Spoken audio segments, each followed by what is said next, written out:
저는 항일발치산 출신인 할머니와 나선시에서 가장 큰 병원 원장을 하셨던 아버지 덕분에 집에 창가에 막 돼지고기, 어리알 그리고 뭐 염소고기 쌓아놓고 먹을 정도로 남부럽지 않게 살았는데요. 간부들만 치료를 하셨어요. 그래서 지방에서 올라와서 아빠를 데려갈 정도로 뇌수술을 많이 하셨어요. 김일성 종합대학을 졸업한 평양 엘리트 출신 주성하 기자. 그는 2003년도부터 동아일보 공채 기자로 활동하며 북한 관련 소식을 취재하고 있는데 주성하 기자가 단독 취재한 북한 상위 1%의 호화 생활. 기사 속 주인공은 북한 고위 간부의 자식인 A씨. 주성하 기자는 어떻게 그를 취재하게 되었을까? 제가 북한 취재를 하기 때문에 이런저런 연출을 해가지고 해외에 나와 있는 많은 북한 사람들을 이렇게 접촉을 하게 됩니다. 이 인터뷰에 등장하는 사람은 북한에서 한 2,400명 정도, 그러려면 한 0.01% 안에 들어갈 정도로 호화 생활을 하는 사람이다, 이렇게 보시면 됩니다. 그런 측면에서 이렇게 알게 된 사람인데, 그 사람이 해외에 나올 정도면 상위 1%는 들어가니까 이 사람은 아주 이런 특권층 부류에서 생활하는 사람이기 때문에 당신의 수준에 사는 사람들은 북한에서 어느 정도로 살고 있느냐. 그렇다면 북한 상류층의 삶은 어떨까? 진짜 평양무사들은 좋아해요. 제 안에는 가방, 화장품은 물론 장구까지 다 요. 동안이에요. 속감으로도 싸가라요. 지금 평양부자들이 투자해서 월세 놓고 전세를 놓고 해요. 부동산으로 돈 버는 사람들도 따져보면 다 분당 거의 간부들이죠. 평양에도 전세와 월세가 존재한다는 충격적인 사실. 또한 부동산으로 돈 버는 사람들은 거의 고위 간부라고 하는데 세계적 현상인지 모르겠지만 사실 돈 가지면 사람들이 제일 먼저 뭘 삽니까? 집부터 사죠. 북한도 마찬가지예요. 돈을 벌게 되면 좋은 집부터 가려고 해요. 주황당 간부가 사실 돈을 투자해서 돈을 벌어서 자기가 가집니다. 그러니까 결국은 돈 잘 버는 사람 뒤에는 큰 간부가 뒤에 숨어 있는 거죠. 돈주는 그들이 대리인에 불과하다, 이렇게 볼 수 있을 것 같습니다. 북한 고위 간부의 자식인 A씨는 북한 상류층이 하룻밤에 쓰는 유흥비에 대해서도 얘기했다. 우린 하룻밤에 벤자민 5장은 기본이에요. 벤자민 5장은 500달러를 뜻하는 말이죠. 북한에서 상류층 3명이 평양 세당화가 하룻밤을 즐기는데 쓰는 돈이에요. 술도 위스키, 브랜디, 코냑, 등 모든 종류를 저렇게 다 마셔요. 제일 싼 게 31호 정도고요. 셋이 익소 같은 900유로짜리 양주도 마셔요. 북한 노동자 월급의 약 1000배인 500달러를 하룻밤에 쓰는 북한 상류층. 그들의 삶은 어떻게 될까? 상류층들의 생활이 올해부터 본격적으로 제약이 되고 달러가 적게 들어간다고 볼 수 있는데, 대북 제재가 지금처럼 계속 강력하게 들어간다 그러면 상위 1%의 삶도 뒤로 후퇴할 수밖에 없고 북한 체제가 붕괴되지 않을까 싶습니다.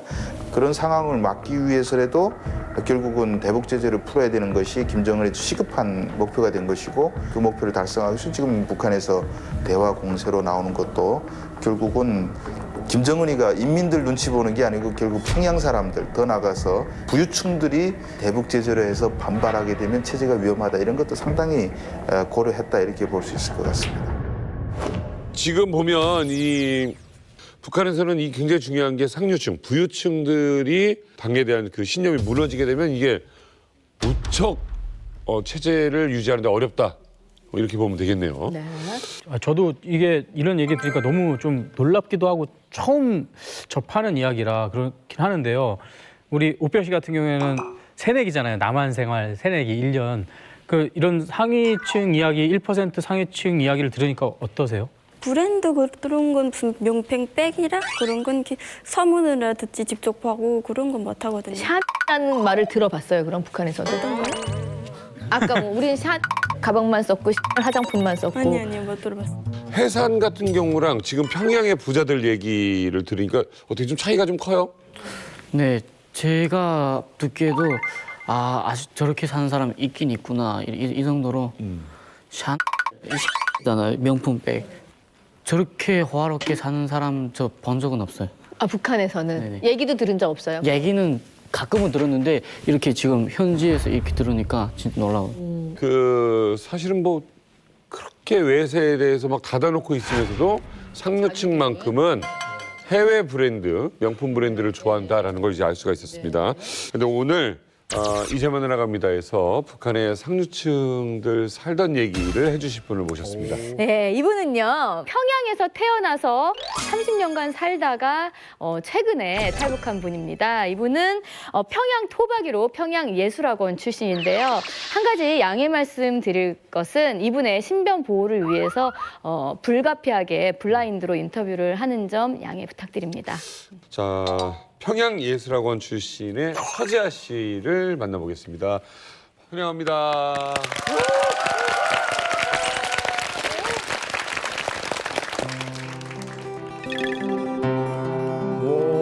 우와. 기타 소리 아닌 것 같아.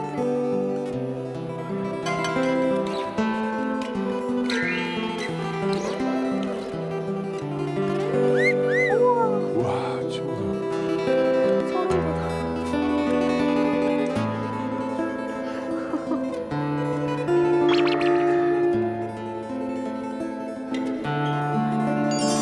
이거 어떻게 치지?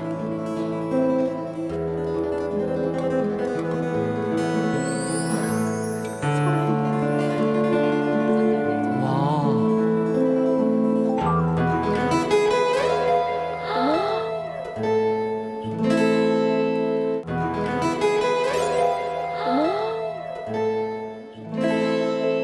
와! 와! 아니, 잠깐. 아니, 저 안에 지아 씨, 저 미안한데 진짜 지금 직접 연주한 거 맞아요? 네. 아니, 너무 놀라워서 이게 지금 한 사람이 한 게 맞는지 아니면 그냥 우리가 어디 CD를 들은 거 아닌가 싶기도 한데 혹시 죄송합니다. 막 할 얘기가 많지만 이거 할지 저거 할지 고민한 거 중에 다른 거 뭐 하려고 그러셨어요? 다른 것도 있으세요? 네, 뱃삼의 무초를 네, 준비하긴 했는데 괜찮으보세요 그거 조금만 좀 들어보고 시작하겠습니다. 좋다. 이야, 네 부탁드릴게요.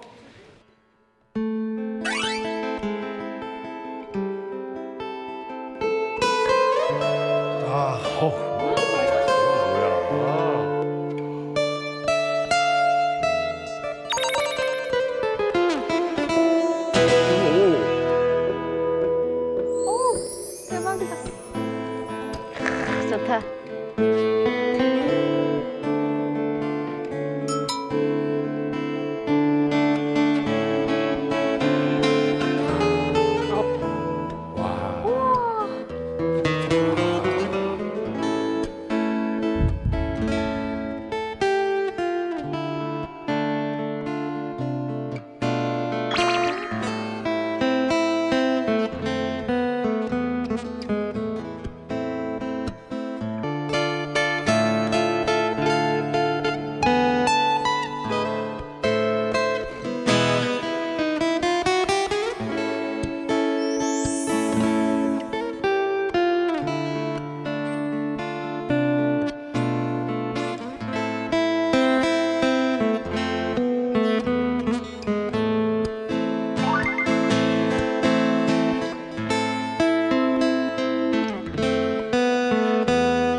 저 본인 소개 좀 부탁드리겠습니다. 안녕하십니까. 반갑습니다. 예, 소지아라고 합니다. 목소리도 예뻐. 그 언제 한국에 오셨어요? 저는 17년 작년에 왔어요. 아 그러세요? 얼마 안 되셨네요. 우리 여기 계신 분들 중에 연주하신 분들 많은데 은숙 씨? 네. 지금 연주 어떻게 들으셨어요? 네, 저 연주 들으니까 저희 선전대 때 원경이라고 언니가 있었는데 그 언니도 평양에서 예술대학 졸업생이에요. 근데 수준이 이게 레벨이 똑같아요, 저렇게. 그분 아니세요 혹시? 아니에요. 누나 한번 불러보시겠어요? 누나? 그 언니는 나이가 있어요. 이제. 아, 그래요? 저보다 6살 이상이었고 근데 이게 이자 보니까 뱃삼에 묻혀도 똑같이 하고 오. 앞전에 하셨던 그 곡도 예, 너무 예, 레벨이 똑같고 그리고 이제 연주하시는 그게 확실하게 예술대학 예. 지아 씨, 네. 전공이 혹시 기타였습니까? 네, 전공이 기타였습니다. 아, 그래요? 아니 근데 이렇게 실루엣만 봤을 땐 되게 약간 좀 어리신 분 같은데 너무 기타를 이렇게 잘 치시니까 몇 살 때부터 평양예술학원을 다니신 건지 너무 궁금해요.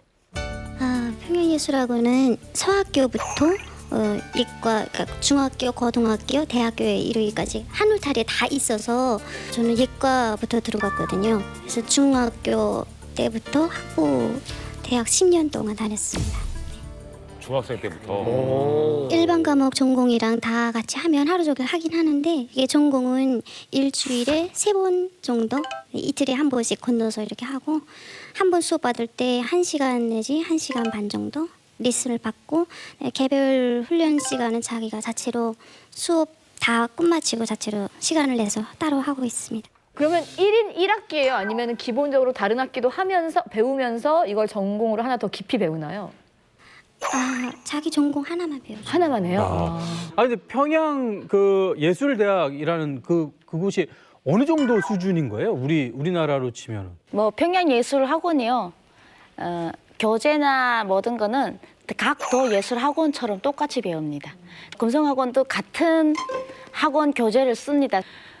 금성학원하고 레벨은 서로 틀립니다. 서로 자기네가 금성학원이 최고다. 네, 솔직히 얘기해서 아니다. 평양예술학원 나오는 애들은 우리가 최고다라고 할 정도지만 레벨은 거의 비슷한 걸로 교재를 같이 씁니다. 서지아 씨, 어디가 뭐 최고? 그냥 냉정하게 얘기해 주세요.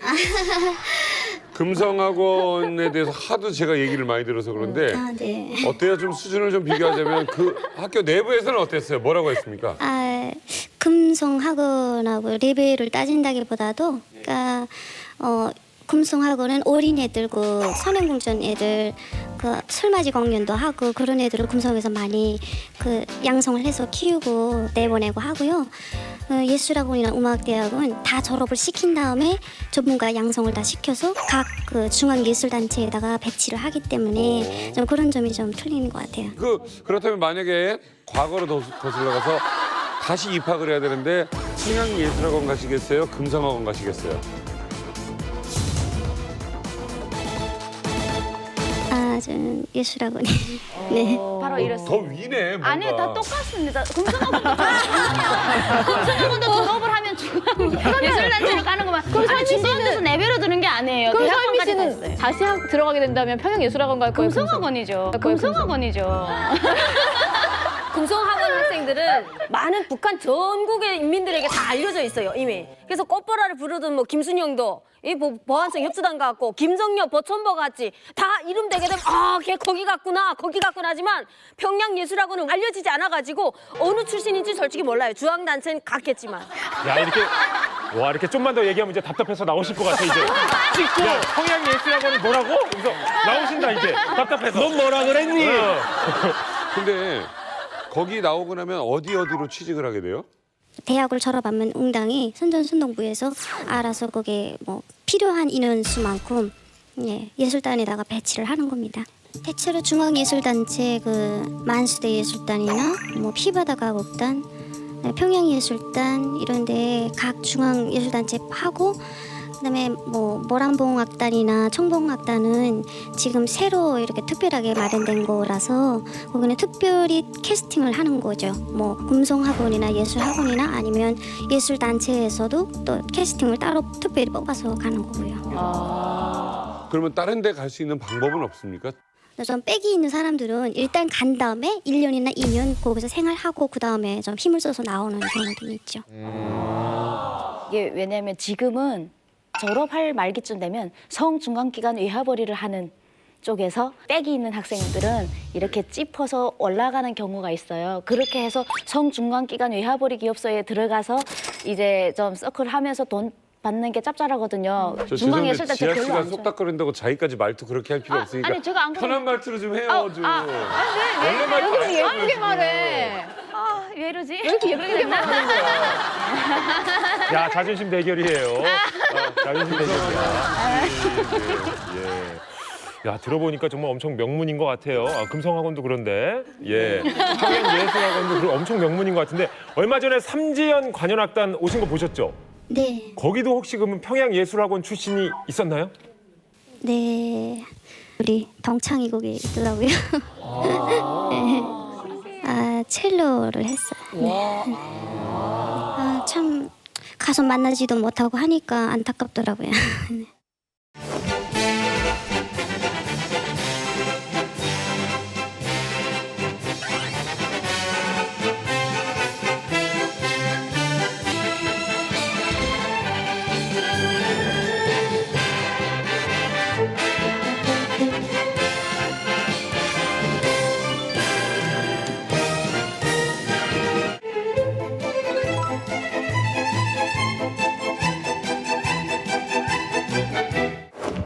세계 명곡을 연주하는 거면 다른 것은 다 비슷한데 여기 와서 보니까 그 공연할 때 사회 보는 서계자가 양장을 하고서 하는 그 모습이 좀 특이했던 것 같아요. 그러니까 원래는 공연을 할 때는 사회자는 무조건 한복을 저기서는 많이 입었거든요.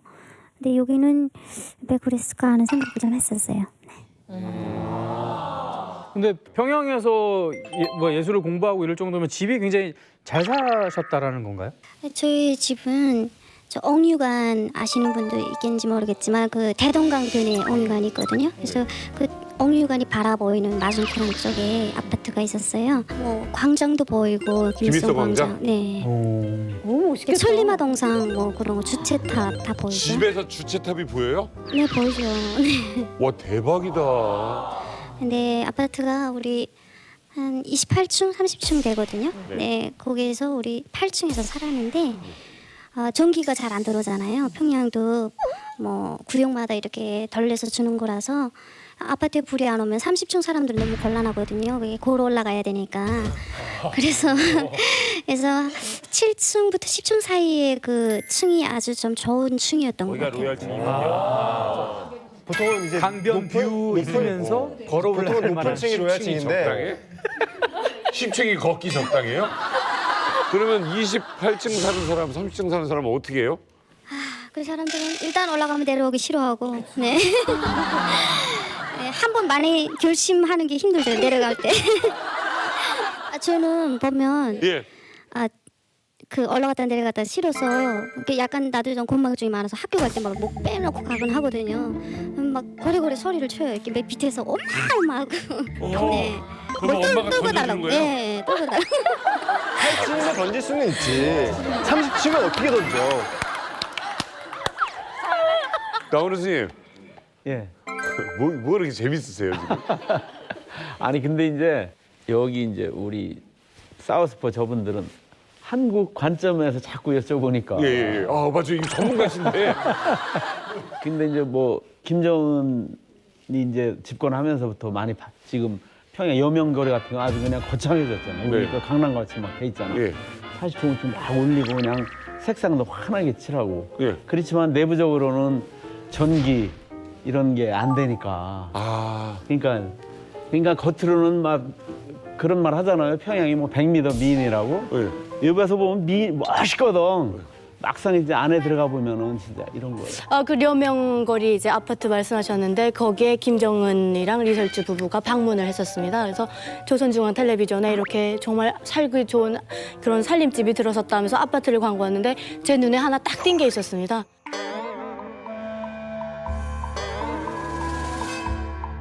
플라스틱 그 물통이 있는 겁니다. 파란색, 빨간색 통이 이렇게 있는데 저는 그걸 보는 순간 알았습니다. 겉은 너무 화려하지만 물 나오는 시간에 거기다가 물을 받아놨다가 써야 되니까 물통은 한 집에 다 2개씩 갖고 있는 겁니다. 네, 그래서 그걸 보는 순간 야, 아직도 물 공급이 안 되는구나. 근데 지금 선생님께서 말씀하셨다시피 지금 우리 관점에서 보면 말도 안 되는 거지만 그 북한 관점에서 보면 그래도 저 아파트 저런 데는 아무나 못 사는 거잖아요. 네, 뭐 요새는 아파트도 다 뒤에서 이제 뭐 사고 팔고 하는 거라서 아파트에서 살기가 쉽진 않죠. 거기 사고 팔고가 된다. 네. 혹시 전월세 같은 거 있습니까? 전세나 월세?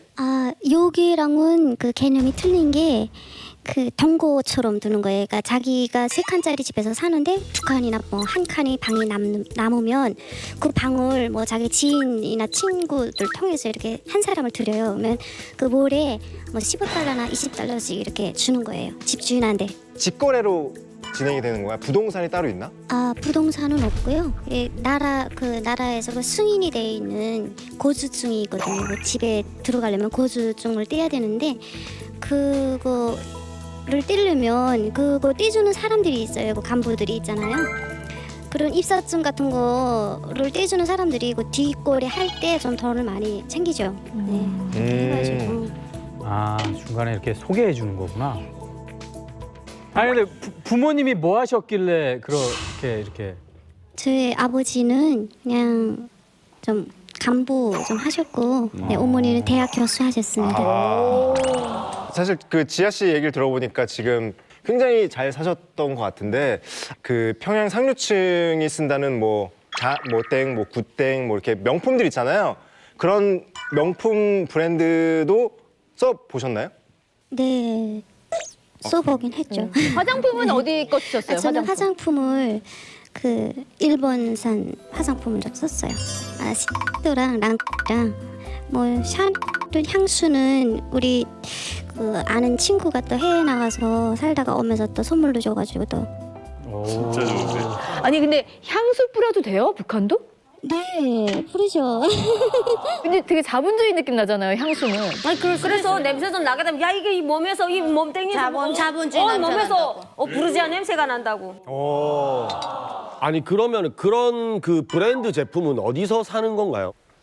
백화점에는 그러니까 그 물품이 한정된 양이 있기 때문에 일반적인 사람들은 백화점을 잘 안 다녀요. 가격도 비싸고 뭐 걸을 만한 곳도 이렇게 많지 않기 때문에 대부분 시장에 나가면 요새는 진짜 뭐 고양이 뿔 내놓고 다 있으니까 네, 거기서 자기 정도에 맞게 사는 거죠. 금성학원도 그렇고 예술학원도 그렇고 애들이 그 예술하는 애들이 좀 치장 이런 데 많이 관심이 있으니까 이런 그 장사하시는 분들이 또 이런 애들을 한 명 알아가지고 또 여러 명도 친구들 데리고 와라 해서 우르르 몰려가서 막 상품 구경도 하고 골라 쓰기도 하고 그래. 그리고 얘기 들어보니까 그럼 북한에도 방문 판매가 있어요? 있죠. 오, 그럼 지아 씨는 방문 판매로 뭐 사보셨어요? 저희 집에서는 그 어머니가 요리에 좀 관심이 많으셔서 네, 한국산 넉죽기를 사서 녹즙기요? 네. 그래서 그걸 뭐 주스도 내서 먹고 떡도 해서 먹고 뭐 고기도 갈아서 먹고 가격은 어느 정도 해요, 그러면 녹즙기나 이런 게? 이게 한 100달러가 조금 넘어요. 100달러면은 쌀로 하면 몇 킬로예요? 25kg짜리에서 25kg. 150kg. 150kg. 엄청 비싸네. 얘기를 들어보면 정말 북한에서 어마어마하셨던 것 같은데 지아 씨 혹시 그 평양에서 그 달러를 좀 써보셨나요? 네, 좀 써보긴 했죠. 달러를 쓸 네. 수가 있나? 북한에서? 네네, 쓰는 외화 식당도 많고 해서 네, 달러 쓰는 데가 많아요, 이게. 저는 식당에 좀 잘 뭐 놀러 다니고 그렇게 했는데 대체로 그 좀 고급 레스토랑 같은데 뭐 그런 데 가면 좀 많이 쓰면 500이고 뭐 한 200~300 정도. 네. 근데 그게 왜 그러냐면 한국하고 좀 스타일이 틀린 게 한국은 밥 먹고 또 술집 2차 가고 노래방 3차 가고 막 그런 거 있잖아요. 근데 여기 북한은 한 데서 다 놀거든요. 그러니까 식당에 노래방까지 같이 다 있는 거예요. 그러면 그 룸을 하나 잡아서 거기서 식당에서 요리를 떼서 먹고 중식, 일식, 양식 뭐 다 있어요.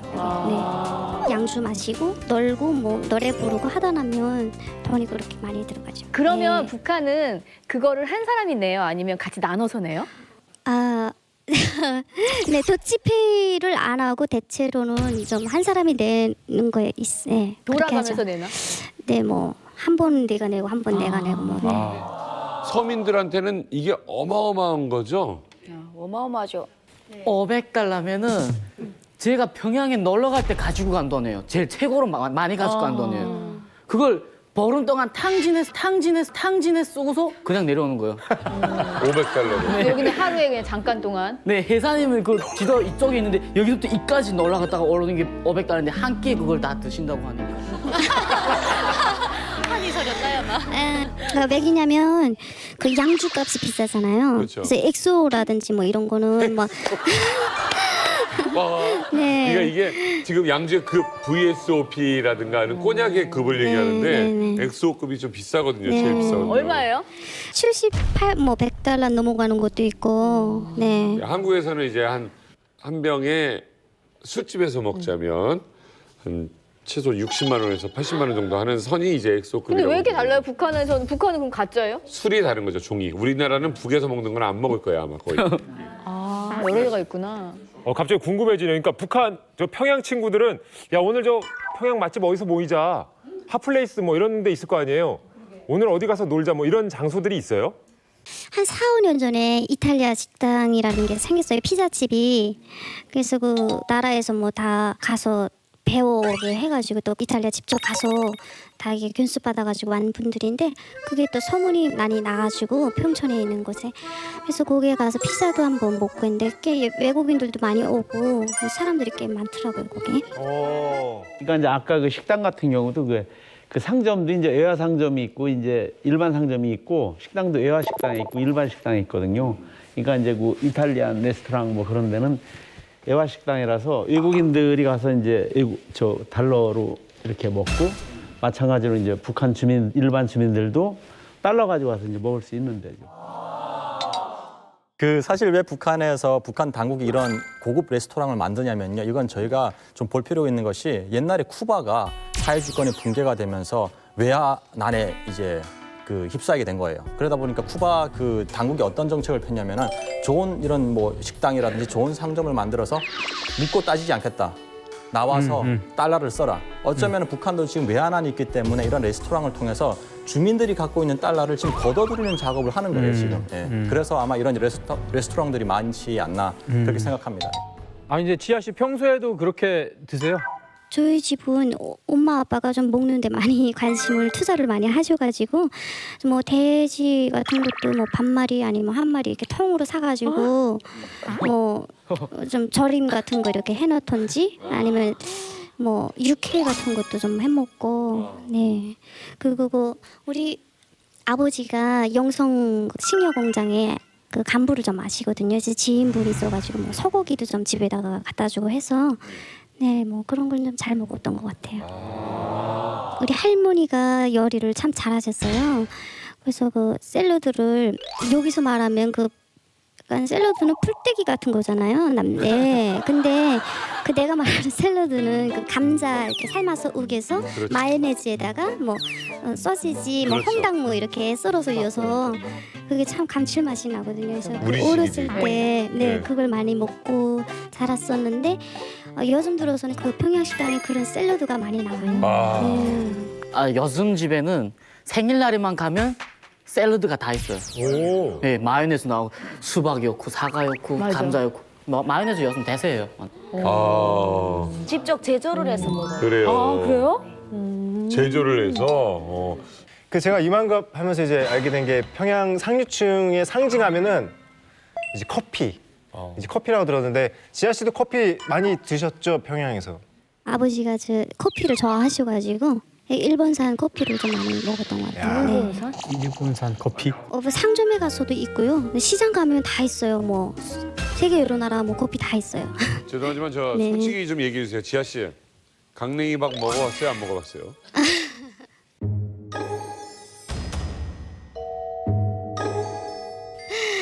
네, 저는 강냉이 밥을 먹은 적은 없고요. 네, 아빠가 그 잡곡밥을 건강상 좋아하세요. 이렇게 그 콩밥 같은 거 네네. 그런 걸 좋아하시거든요. 그래서 아빠 때문에 콩밥을 예. 일부러 지어서 해 먹긴 했는데, 네, 저는 잘 안 먹고. 사실 이만갑을 보거나 이렇게 탈북 얘기 들으면 옥수수밥, 뭐 강냉이밥 이런 거 얘기 많이 하잖아요. 네, 어때요? 그런 얘기 들으시면? 네, 정말 내가 이런 말을 하기가 너무 좀, 네. 근데 우리 또래 친구 속에서는 그런 걸 못 봤던 것 같아요. 네. 근데 우리 이만갑 가족분들 지금 갑자기 순간 멘붕 오신 것 같아요. 많이 당황하셨어요. 이거 나는 선미 네가 이 사람보다 네가 더 어려운 것 같아. 아니 근데 진짜로 말씀하실수록 진짜 위화감 조성돼서 제가 더 이렇게 되고 저기 가서 안고 싶어요. 너무 잘 사시는데. 그러니까 저희가 사실 북한을 좀 이해할 때 하나의 나라이지만 두 개의 다른 사회가 존재를 해요. 그리고 사실 고난행군 지나면서 김정일이가 어떤 말을 했냐면은 평양만 살아있으면은 우리 혁명에서도 지킬 수 있다. 그러다 보니까 평양에 사는 사람들과 평양 이외에 사는 사람들 우리가 좀 분리해서 봐야 돼요. 그러다 보니까 평양에 사는 사람들은 이제 뭐 옥수수밥을 못 드셨다잖아요. 근데 저희는 옥수수밥이 없어서 못 먹었거든요. 네, 그런 차이를 좀 아시면 좋을 것 같아요. 혹시 뭐 차도 좀 이렇게 평양 사람들은 좀 남다른 차를 좀 타고 그러나요? 평양이 제일 많은 게 벤츠 것 같아요. 네. 그러니까 삼각별. 왜냐면 그 나는 여기 와서 한국에 와서 사람들이 막 벤츠 하길래 내 평양에 놀린 게 벤츠인데 왜 이러나 싶었거든요. 네, 근데 그 북한에서는 왜냐면 그 중앙당에서는 다중앙당 차가 벤츠를 몰고 다니고 또 그 선물을 줄 때도 뭐 배우들이나 체육인들한테 벤츠 주거든요. 네. 예, 그래서 저도 아는 오빠가 또 그 운전 그 기사라서 예. 좀 타보고 좀 그랬었어요. 북한의 기사는 엔지니어입니다. 차를 망가뜨렸다가 다시 붙일 수 있는 그런 그냥 운전하는 기사가 아니고 그러니까 껍데기는 벤츠, 안에 소품은 사실 벤츠가 아닙니다. 다 섞인 거. 서지아 씨. 오늘 나와주셔서 너무 감사해요. 감사합니다. 하시고 싶은 말씀 있으면 해주세요. 이게 한국행을 결심할 때 진짜 뭐 나도 그렇고 모든 분들이 힘든 결심을 하고 오셨는데 저도 여기서 저희 꿈을 이루기 위해서 열심히 살아가겠습니다. 선생님은 국정원에서 30년을 근무하셨는데 지난번에 말씀하신 그 뭐 속칭 뭐 탈북하신 분들 중에서도 VIP급 고위층이 좀 있다라고 하셨는데 확실히 많은 정보에 접근을 하셨겠어요. 그렇죠. 맞습니다. 제가 한 30여 년 이 업무를 했는데 외교관 출신도 있고 중앙당에서 근무했던 사람도 있고 뭐 국가안전보위부에서 근무했던 사람들도 있고 그 고위층 탈북민들을 많이 접했기 때문에 이런 또 좀 고급 정보들 제가 많이 입수했다고 할 수가 있죠. 어머니 말만 들어도 너무너무 기대되잖아요. 그럼요. 그렇다면 북한 지도자의 비밀 어떤 비밀일지 화면 보여주세요. 후계자 시절 김정은은 2년간 내모를 했다. 뭘 했을까요? 후계자 시절 김정은은 2년간 내모를 했다. 김일중 씨. 정답 2년간 개인 교습을 했다. 이거 진짜 그럴듯하다. 후계자 개인 교습? 후계자 개인 교습. 요가? 요가요? 필라테스 같은 거요? 약간 필요할 것 같지 않아요? 약간 저는 성형이랑 외모 꾸미기. 그러니까 할아버지와 닮아가기, 그러니까 살을 찌우기. 지금 주제가 그 상위 0.01%의 지금 그 주제잖아요. 최고죠. 최고 지도자지요. 여기서. 김정은이 상위 완전 최고의 상위. 그쵸. 예. 그러면은 제가 봤을 때 후계자 시절 김정은이 2년간 사치를 했다. 돈을 어떻게 쓰는지를. 약간 또 귀족이니까. 그것도 이제 후계자 수업의 하나일 수가 있겠네요. 자, 과연 정답이 있을까? 자, 정답 보여주세요. 후계자 시절 김정은은 2년간 군사 복무를 했다. 군사 복무를 했어요? 네, 나오는 선생님 정말입니까? 탈북민들이 이제 군부대에서 근무하다 온 군인 출신들이 많이 있잖아요. 네네. 네. 강원도에 있는 그 포병부대에서 실제로 그 현역 군사 복무를 했다고 진술을 하더라고요. 오. 사병으로. 사병이요? 예.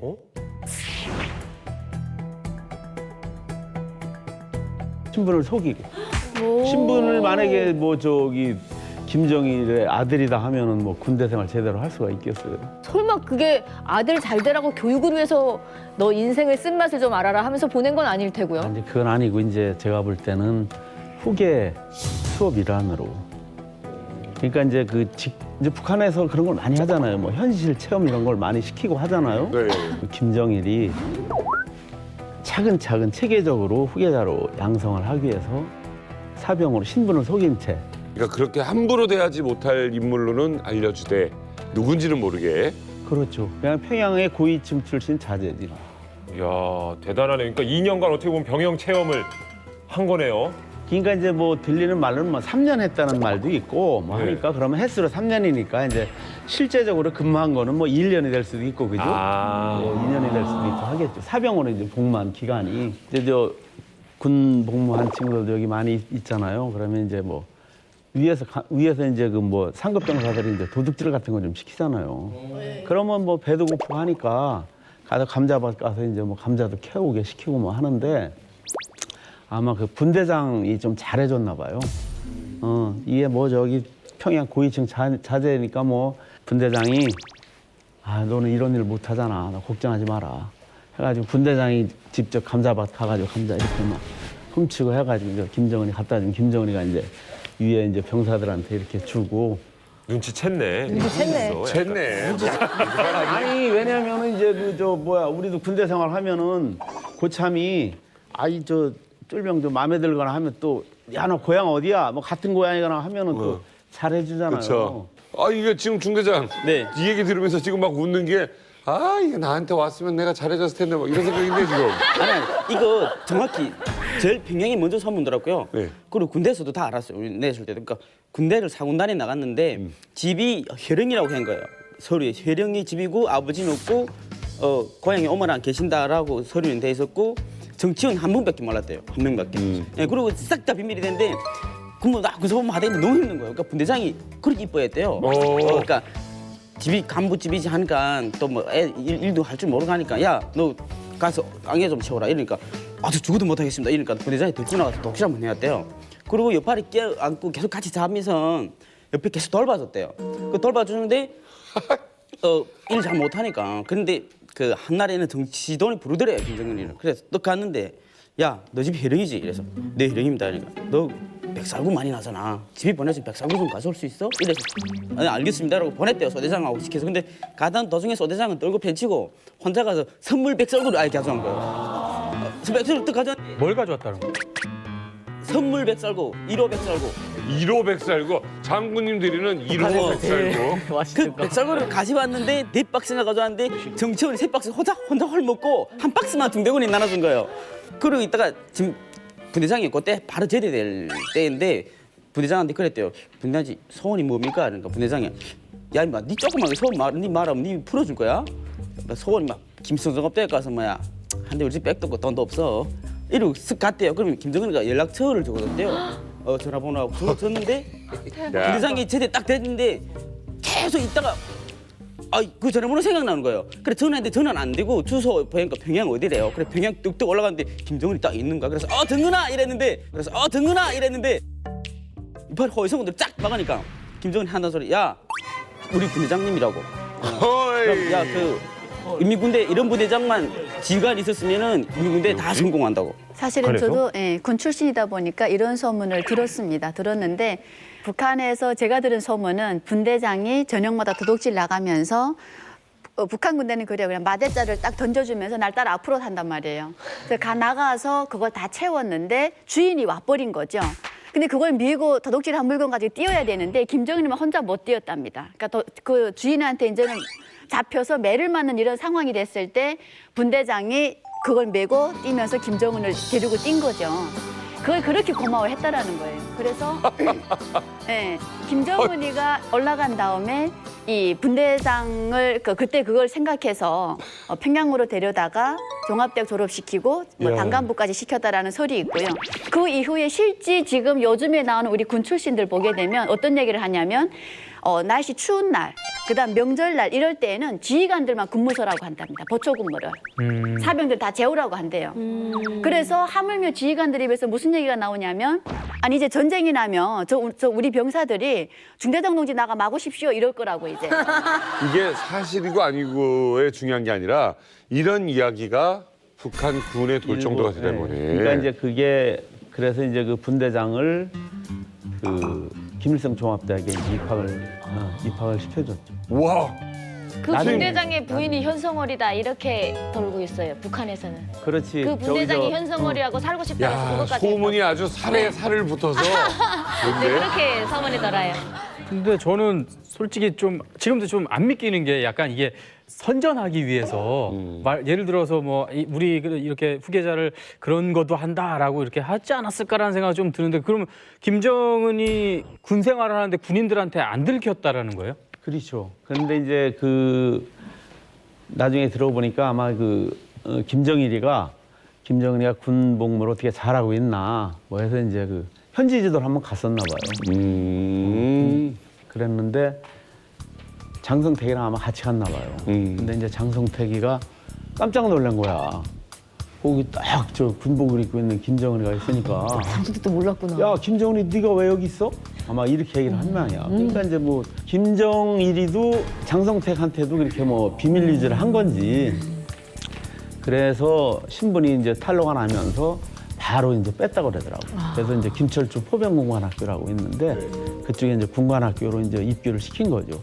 이제 군관 교육을 받고 그리고 이제 나중에 이제 김일성 군사종합대학 장령반이라고 하잖아요. 거기 가서도 6개월간.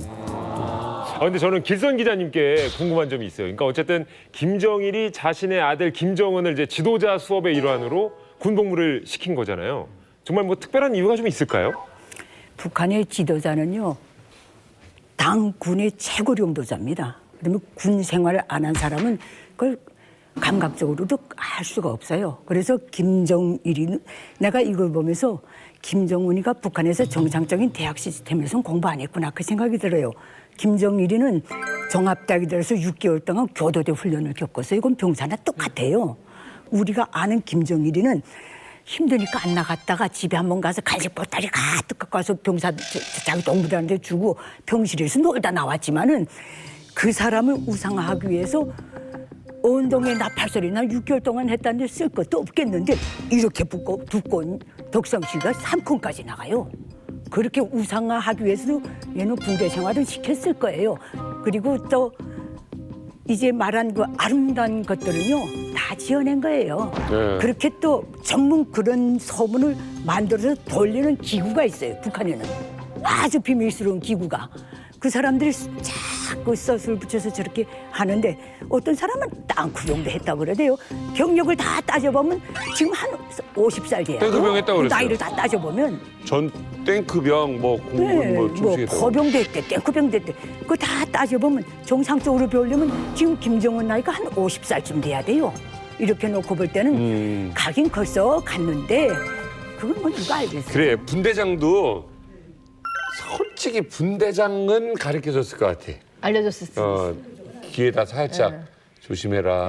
누구라고는 말 안 했어도. 위에서 사인은 좀 줬을 것 같은 느낌. 사실 제가 이야기를 들어보니까 북한에서는 미담 기사를 많이 만들어요. 그래서 병실에서 그 밑에 있는 전사들을 내 가족처럼 돌본다.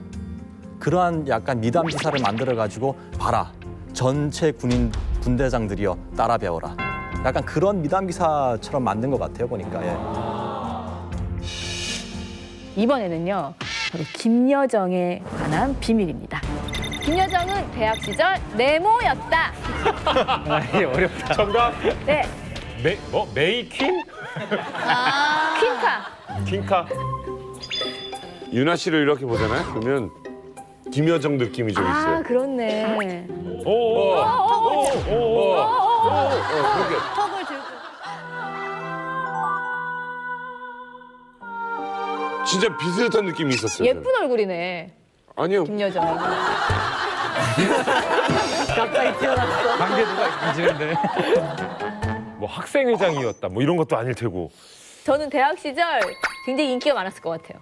그럴 수 있죠. 자, 힌트 드립니다.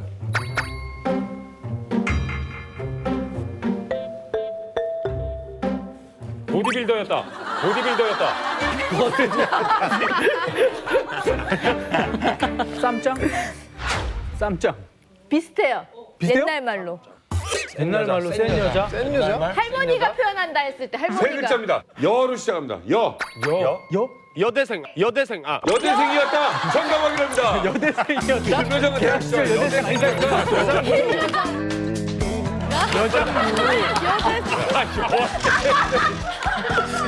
아니, 너무 재촉을 하니까 급해서 여대생이었다. 대학 시절 여대생이었다. 이거 정답이 아니라고 얘기하기는.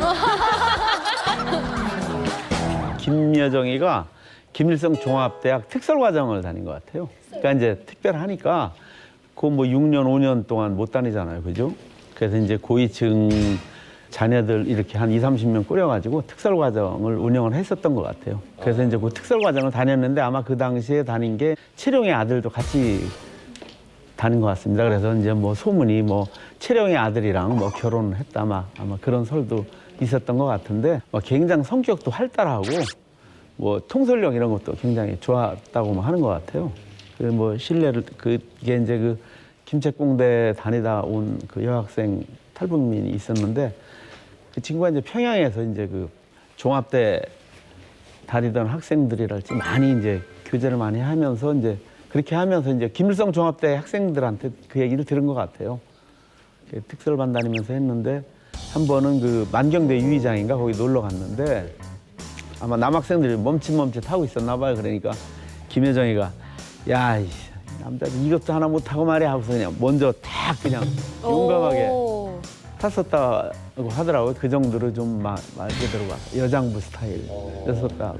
성격은 되게 애교도 있었을 것 같은데 느낌이. 웃을 때도 그렇고 눈웃음. 막 이렇게 할 때 은근슬쩍 그게 자기도 모르게 나올 때가 있는 것 같던데. 그렇죠. 좀 발랄하고 그죠? 네. 그런 거 있지. 그래서 이제 그 요번에 내려올 때 보니까 뭐 일부부장이라고만 나오더라고. 직책이 원래 그 제1부부장 했던 최희가 요번에 이제 뭐 부위원장으로 같이 내려왔는데 그래서 그 직책을 아마 김여정이가 수행하는 것 같고 그 일부부장을 하면서 지금 그 김정은 그 행사 있잖아요. 현지지도 간다든지 전반적인 행사 그 다 총괄해서 하고 있거든요. 간혹 이제 현지지도 할 때 보면은 김여정이가 많이 등장을 네. 하잖아요. 네. 그래서 그렇게 등장하게 된 거예요. 그러니까 가족이 좀 움직인다면 사실 김여정밖에 없는 거 아니에요? 김정은. 그러니까 이제 그게 뭐냐면은 그 전에 이제 김정일이 생존 시에 이제 공식 후계자로 이제 김정은이가 이 선포되기 전에 군부대 현지지도 가잖아요. 네네. 그러면은 김정은이가 먼저 가가지고 현장 다 장악해서 준비하고 지금 이제 그러니까 그 김정은이가 했던 역할을 다시 이제 김여정이한테 이제 시키는 거죠. 하긴 얼마 전에 한국에 왔을 때도 김여정이 모르겠습니다. 그 목의 각도 때문인지 어쨌든 다들 야 포스가 있어 보인다라는 얘기를 많이 했잖아요. 이만갑 식구들 혹시 북한 내 있을 때 뭐 김여정 얘기 들은 건 없어요? 북한에서는 거의 뭐 소문이라도 우리가 말해도 안 되는 그런 소문이었고요. 저희는 한국에서 이렇게 들었던 건데 사실 2011년에 처음 우리가 그 언론에 등장을 했었습니다. 그때 김정철하고 싱가포르에 공연 갔을 때 우리 그 언론 그 카메라에 찍혀가지고 통통하고 저희 김여정이다 이렇게 찍혔잖아요. 근데 그 이후에 김정은 등장하면서 나왔을 때 너무 몸이 말라가지고 우리가 언론에서 봤을 때 뼈결핵 아니냐, 분명히 병에 걸린 것 같다. 그러면서 혹시 최룡의 아들이랑 같이 공부했으니 결혼한 거 아니냐. 그래서 혹시 뭐 애를 낳았을 수도 있다라는 이런 그 설까지 나왔습니다. 근데 최근에 우리 그 정부 관계자가 그런 발표를 했어요. 남편이 1985년생이고 일반인 출신인데 대학교 같이 다녔고 지금 그 대학교를 마치고 중앙당 어느 그 간부직에서 지금 일하는 아주 좀 진중한 남자 그런 남자를 해서 지금 그 결혼까지 하고 애까지 낳았다라는 발표가 있었습니다. 네, 30년간 국정원에서 근무한 우리 나원호 선생님이 말하는 북한 지도자의 비밀, 다음 비밀 보여주세요. 김정은과 리설주를 만나게 해준 사람은 네모이다. 야 이건 진짜 꼭 맞추고 싶다. 분대장이다. 다 분대장이었네. 저는 이 내용을 이만갑에서 봤습니다 예전에. 네? 누가 만나게 해줬다. 여러분들 기억하실지 모르겠는데 저는 봤거든요. 좋아요. 김정은과 리서주를 만나게 해준 사람은 현송월이다. 현송월이다. 네. 나도 그런 것 같다. 네.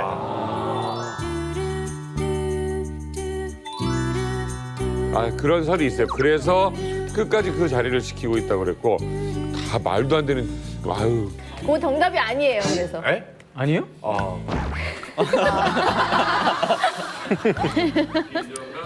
아버지 중매. 네, 아버지 그래서 중매. 김정일. 김정일이다. 그럴 수도 있겠네요. 그러니까 워낙이 왕조 같은 네. 곳이니까 김정은은 가만히 보면 아버지 말은 되게 잘 들었던 사람인 거예요.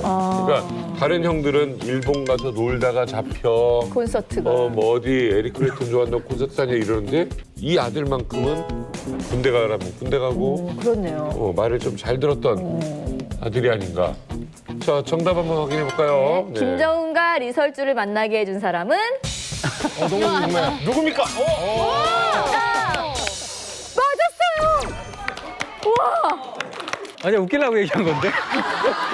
진짜냐가 너무 중요한 문제가 될 것 같아요. 네, 맞습니다. 김정일입니다. 근데 김정은을 어렸을 때도 김정일이가 엄청 기여하고 제일 총애를 했었던 것 같아요. 그 옛날 그 고용희가 김정은의 엄마죠. 네. 근데 김정일 보고 싶으면은 김정은이한테 전화를 하게 했다는 거야. 김정은이가 전화해가지고 보고 싶다고 그렇게 이제 아양을 떨면은 김정일이가 다른 거 공식 일정 딱 접어두고 이제 그 김정은이 보러 관제에 갈 수 있을 정도로 김정일이가 그렇게 이제 김정은을 어려서부터도 이렇게 총애하고 좋아했었던 것 같아요. 근데 이제 그 이설주가 김정일이 있고 이제 쭉 있는 데서 이제 공연을 했는데 김정일 눈에 확 띈 거야, 이설주가. 사가 걸어온 발자국 발자국 발자국 발자국 어머니 저국이 걸어온 승리의 그늘에 빛나는 김정일이 평상시에 그 엄마가 김정숙이잖아요. 그 엄마에 대한 그 사랑 이런 게 막 많이 부족하고 막 엄마를 그리워하고 그런 게 있었는데 이설주를 딱 보니까 엄마 젊었을 때랑 똑같은 거야. 야, 진짜 쟤는 사과같이 예쁜 미인이다. 그렇게 하면서 제 연애를 했으면 좋겠다라고 해서 김정은이한테 소개를 해서 이렇게 됐다. 그런 이제 첩보가 있습니다. 네. 김정일 엄마 그 초상화 그리다가 온 분이 한 분 있거든요. 그래서 네. 그분한테도 물어봤더니 이설주 얼굴이 진짜 김정숙이 그 젊었을 때 얼굴이랑 비슷하답니다. 그 초상화를 그리는 사람들이면 따로 있는 거죠? 그게 아무나 그릴 수 그렇죠, 있는 거니까? 그렇죠. 1호 화가라고 그래가지고 그걸 또. 사실 지금 얘기를 들어보니까 뭔가 김정일의 그 엄마를 닮아서 며느리를 삼고 싶어서 약간 드라마 같잖아요, 이런 그렇지. 얘기들이. 혹시 평양에 계실 때 기자셨으니까 이런 얘기 좀 들어보신 적 있으세요? 김정일이가 이제 선생님이 말씀하신 것처럼 자기 어머니에 대한 그 애정과 그게 엄청나요. 엄청 생각해서 그 엄마가 죽으면서 자기한테 준 요만한 권총 있죠. 그걸 평생 차고 다녔어요. 어느 배우를 볼 때는 우리 어머니처럼 생겼다. 항상 그래요. 그런 애들이 몇 명 있어요. 그리고 개별 파티에 부르기도 하고 충분히 김정은이 그 집착성, 그 자기 어머니에 대한 그 하고 그 집착성이면 나는 이거는 굉장히 신빙성 높다고 봐요. 네. 그럼 작년에 한국에 온 우리 옥별 씨는 혹시 김정은 리설주 얘기 들어본 적 있으세요? 저도 북한에 있을 때 그 이설주가 그 운하수학단 공연할 때 그 김정일이랑 같이 관람이랑 하면서 그 리설주가 토대도 좋고 또 그 리설주 애기가 장난이 아니라고. 애교가 네. 어떻게? 지금 옥별 씨가 애교가 장난 아닌데요? 그 리설주가 공연할 때 막 그 인상 쓰고 하는 게 너무 그런 데 반하게 되었고 했다고. 옥별이의 옹알이는 정말 애교가 있네요. 아니 지금 요새 많이 변했어요 좀. 저요? 더 예뻐졌어요 이렇게. 한국 생활이 좋은가 봐요. 네, 한국 생활이 너무 재밌어요. 뭐가 제일 좋아요? 제일 관심 있는 거 요즘에? 뭐 학원 다니면서 배우고 하는 게 뭐 배워요? 지금 피부 미용 배우고 있어요. 그래서 피부가 더 좋아지고 있구나. 네, 아까도 대현이가 누나 이 피부가 엄청 좋아졌다고 해가지고. 그러니까 화장도 되게 예쁘게 하고 한국에 별로 안 오고 싶어 하지 않았었어요? 근데 북한에 있을 때는 별로 관심 없었죠. 그죠? 지금 생각해보면 북한에서 어떻게 살았던가 하는 게 뭐라고요? 얼마 전인데. 네. 1년도 안 됐잖아요. 그래도 막 지금 사는 생활이 너무 만족하고 북한에서 살던 생각이 너무 막 친구들끼리 만나서도 어디 가서 놀 데도 없잖아요. 뭐. 그렇죠. 그래서 무슨 진짜 재미가 없죠. 여기선 어디서 놀아요? 코인 노래방도 가고 코인 노래방. 자본주의의 꽃이네. 코인 노래방. 코인 노래방. 재밌죠? 코인 노래방 재밌죠? 재밌어요 진짜. 뭐가 제일 재밌어요? 코인 노래방 가보면. 일단 잔돈 쓰는 것도 재밌고. 거봐, 벌써 남쪽에 온 게 그걸 잔돈이라고 얘기하잖아.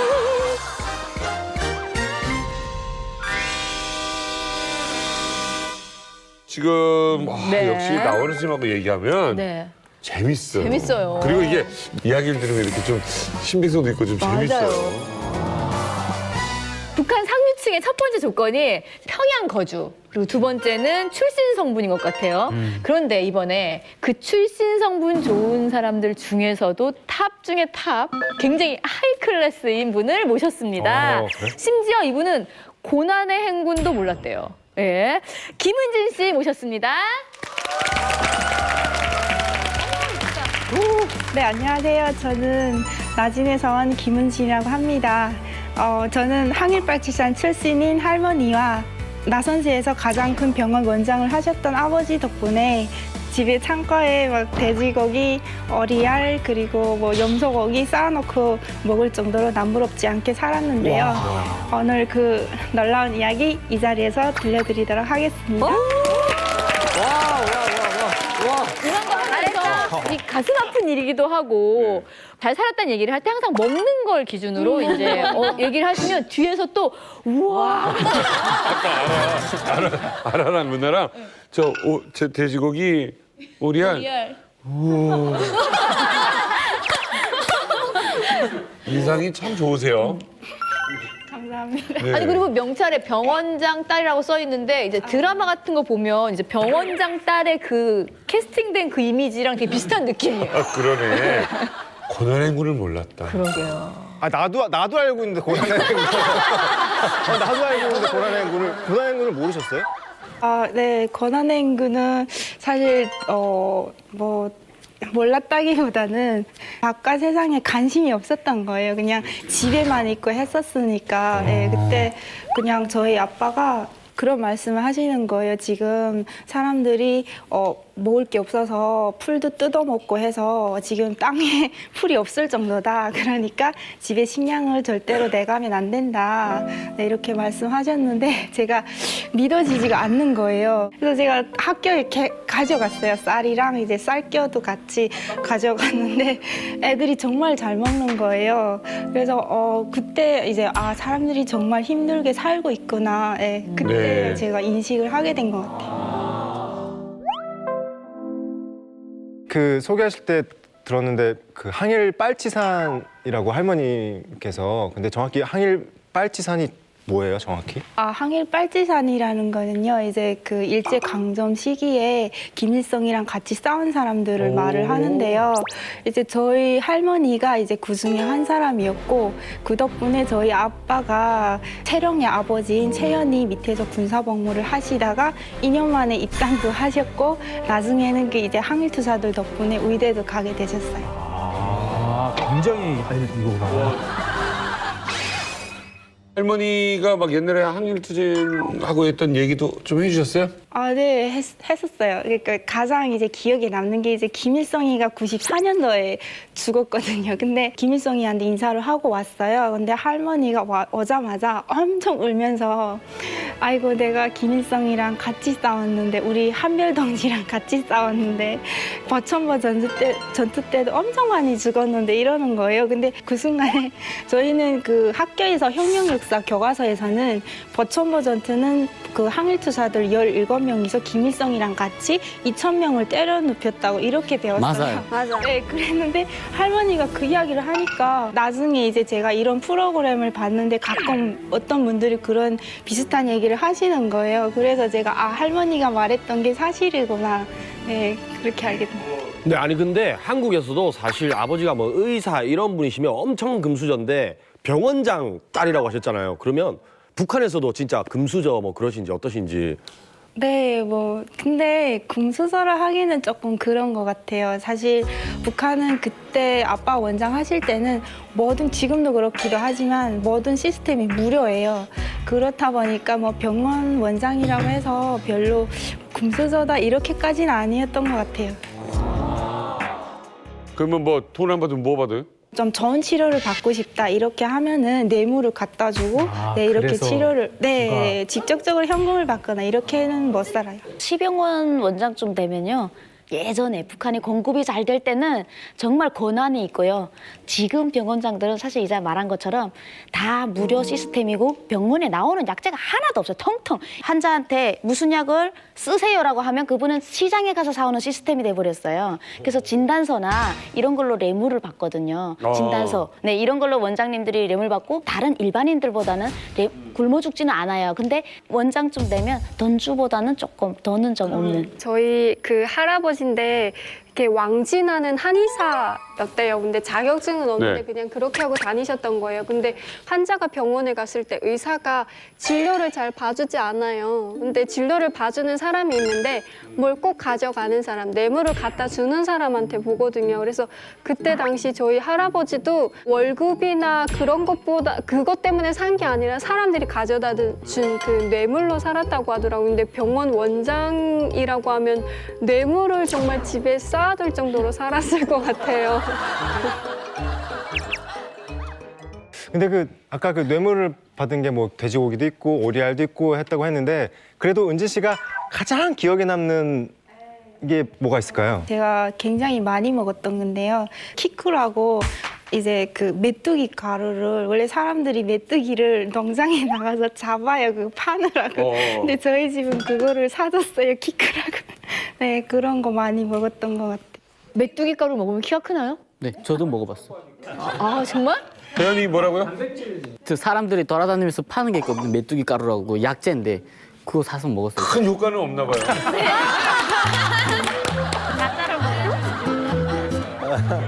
실력이 있으셨나 봐요, 아버지. 네, 실력이 있었어요. 주로 아빠는 간부들만 치료를 하셨어요. 그래서 지방에서 올라와서 아빠를 데려갈 정도로 왕진을 많이 하셨어요. 주로 했던 과목이 뭐예요, 아버지가 주로? 아버지 원장 때는 수술을 많이 하셨어요. 외과. 오, 외과 수술. 아, 이거 보통 분이 아니셨던 거예요, 어느 지금. 뭐 특별히 어느 부위가 있어요? 뇌 수술을 많이 하셨어요. 대박이다. 아니 근데 뇌 수술해서 그 겨우 어리아리하지만 그거는 여러분들 기준이고 북한에서 어리아리 얼마나 귀하고 비싼 건데요. 근데 은지 씨네는 뇌물을 받아서 이렇게 부가 축적되신 거잖아요. 쌓여서 먹을 만큼. 근데 우리나라도 저 김영란법 뭐 이런 거 있잖아요. 뇌물이. 예. 북한에서는 뇌물 이게 뭐 합법입니까? 뭐예요? 아니요, 뭐 불법이긴 해요. 그러니까 그게 그냥 북한에서는 그냥 법이 있지만 제 뒤에 가서는 제대로 지켜지지 않는 그런 시스템이라고 보시면 돼요. 옥별 씨 어머님도 대단했잖아요. 네, 저희 어머니는 그 양곡을 책임지다 보니까 이렇게 가을철에는 막 분배 줄 때 그 분주서장 그 와이프들이 막 집에 이런 생필품이라던가 아니면 담배 네. 그런 걸 막 집에 저희 혼자였는데 막 갖다 줘요. 저희 집은요. 너희 집도 뇌물 좀 받았죠? 네. 저희 아버지가 출판 지도국 책임 감독은 했었는데 양강도 안에 있는 사진관들이 분기에 한 번씩 저희 아버지한테 더상 받으러 와야 돼요. 그런데 그 사람들이 분기에 한 번씩 오는 게 엄청 많아요. 담배가 창고에 꽉 차였어요. 담배가. 고양이 담배가. 저 그거는 몰래 훔쳐다 팔았어요? 대현 씨가? 아버지가 그때 제가 뭘 싸먹겠다 할 때마다 담배를 한 버릇씩 이렇게 팔더라고요. 그러니까 이게 전 세계 어느 방송을 봐도 밀수했다, 뇌물을 우리 엄마가 많이 받았다를 웃으면서 얘기할 수 있는 것은 이만갑밖에 없어요.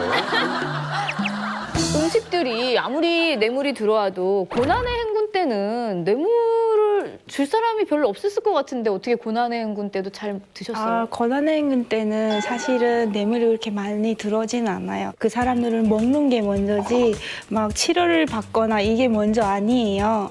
그래서 그때는 많이 없었는데 그래도 상위층에 있는 사람들은 고난의 행군을 안 겪거든요. 그래서 아빠가 간부들을 치료하다 보니까 그 사람들 속에서는 뇌물을 계속 주죠. 아니, 병원장님 때문에 이렇게 아버님 때문에 뭐 이렇게 어떻게 보면 호화로운 생활이랄까? 음식적인 거에 대해서는 되게 이렇게 구애받지 않는 생활을 하신 건데 그 중에서 가장 즐겨 먹던 게 있으셨다면 어떤 거를 평상? 저는 해산물 많이 먹었었어요. 해산물. 낮이니까. 씨푸드. 오케이. 네, 이거 뭐 명태라든지 대구, 네, 그다음 뭐 대구탕이랑 그리고 오징어. 근데 저는 여기 와서 그 해물탕을 잘 안 먹어요. 너무 질려서 안 먹고 오히려 북한에서 저는 고기가 많이 생겨서 한 번에 생겨요. 저희 냉장고가 없잖아요. 그래서 보관을 할 수가 없어요. 그래서 한 번에 그걸 처리를 해야 되거든요. 그러니까 먹지를 못하는 거예요. 그래서 그때는 안 먹었었는데 지금은 오히려 고기를 더 잘 먹고 해산물을 잘 안 먹어요. 질려서. 과일은 이제 뭐 배는 뭐 원래 좀 흔해서 많이 먹었었고요. 그리고 내가 제일 특히 좋아하는 겨울 같은 때는 배가 얼으면 새까매져요. 그렇죠. 네, 그거를 냉동인 상태에서 먹고 그리고 가끔 가다가 이렇게 귤이랑 레몬 같은 거 레몬? 그걸 계속 먹지는 못했어요. 레몬을 어떻게 먹어요? 그건 시장에서 팔아요. 레몬을 북한 시장에서 판다고요? 팔아요. 그냥 먹어요, 레몬을? 네, 그냥 먹어요. 시잖아요. 그래도 레몬이 아니 그래도 그건 북한에 없는 과일인데. 아, 북한은 레몬을 그냥 먹어요? 얘기만 해도 침 나오지 않아요? 저 진짜 우리 성주 씨의 저런 표정을 처음 봤어요. 지금 이제 우리 은지 씨가 뭐 배는 흔하고 하니까 배 흔하지 않아요? 저는 상대적 박탈감을 느꼈어요. 그래도 이제 배움이 있잖아요.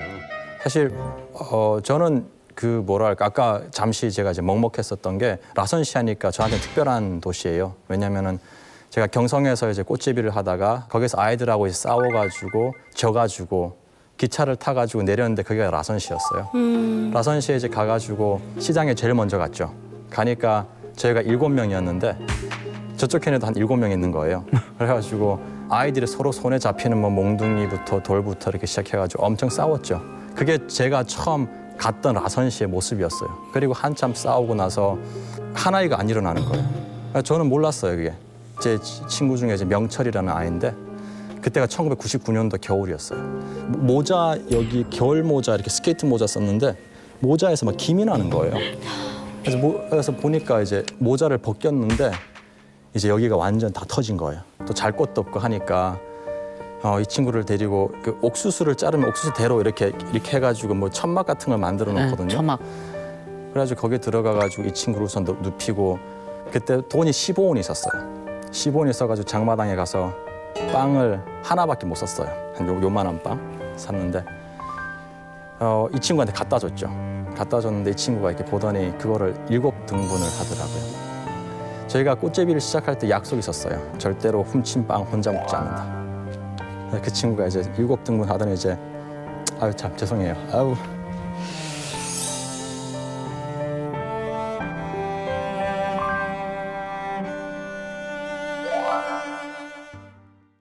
일곱 등분을 하더니 이렇게 한 조각씩 입에다 이렇게 넣어주더라고요.